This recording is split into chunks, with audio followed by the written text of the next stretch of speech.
Assalamu alaykum kanalına yaxşım. Allah salamat qılsın inşallah. Men bugün sizlarga qardingizdan biz bilamiz Rusiyaning eng mashhur nashtaligi bo'lgan mehlama tarifini, mehlamani qilishni deb bermoqchi. Men o'zim bek yoqib turman, ham bek oddiy. Aldı bilan buningga sarmayni tayyorlaymiz. Yani men bu sarmayni muzlatgandim. Qaysi gün eritib, yerimini ishiltib, eshib qolgan muzlatib etgan. Shuni ishiltib etmoqchi. Bunu hazır ocakqa koyup eritiriz. Mana bizim sarmayımı erit bulaptı. Biz hem de bununla 3 kaşık etrafıda, ben 3 kaşık salıma kuna serip koyuyoruz. Yani adamın alacaklık kartı kızana buldu. 3 kaşık saldım. Adamın alacaklık kartı, mesela kuna mu, sarmayını mu köpeşsakla buludu. Bunu fırıqı çıkış koyuyoruz.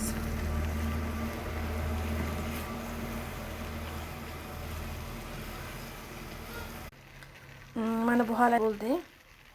Mana bu halatta. Endi biz bununla su koyuyoruz. 2 stakan etrafını koysanlar oldu.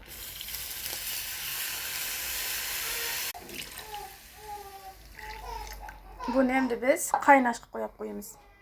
Buni qaynatish jarayonida o'sha nimasimiz bilan, palaqimiz bilan shunda aralashtirib turamiz, chunki qunaquni mo'l olmaslik uchun, tugul olmaslik uchun, yana yaxshi erish uchun qilib beramiz.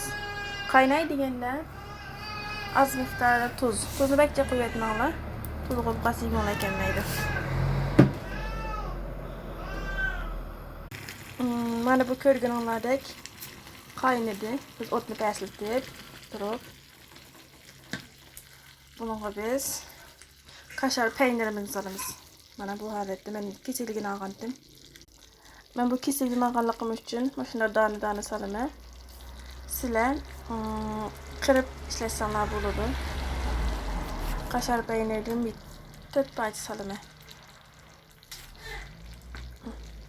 Tuzunca koymalı deganlikim bak kaşarning mu tuzu bor. Shuning uchun tuzunca koymalı demekçi. Bunu ham peynirning erishi uchun yana saqiltimiz.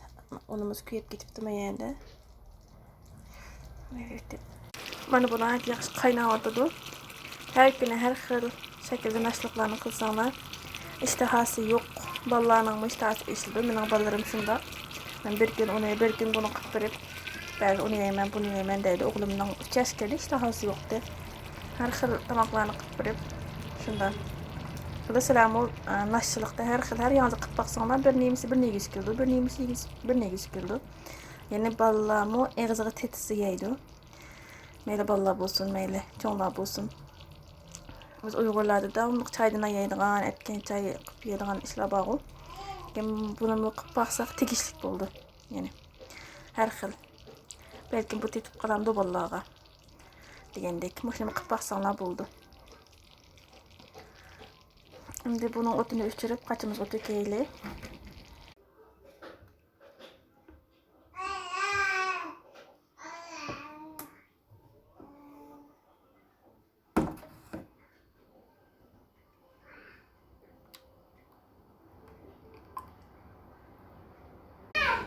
Mana buni qachimizga to'kib oldik. Soğuğunca, sen soğusak mı buldu ya ki hazır istedim qilsak mı buldu. Mana bu holatda buni uyg'unini bilan yesanglarmi va yoki turknini bilan yesanglarmi bek yeyishlik chiqadi. Inshaalloh sinab beqinglar.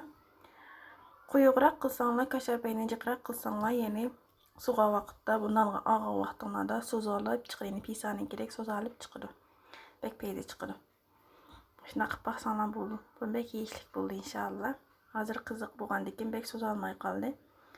Inshaalloh so'g'anchada so'z oldi. Qo'yaqroq qilamiz, suyak qilmay. Shuna qilsanglar bo'ldi inshaalloh.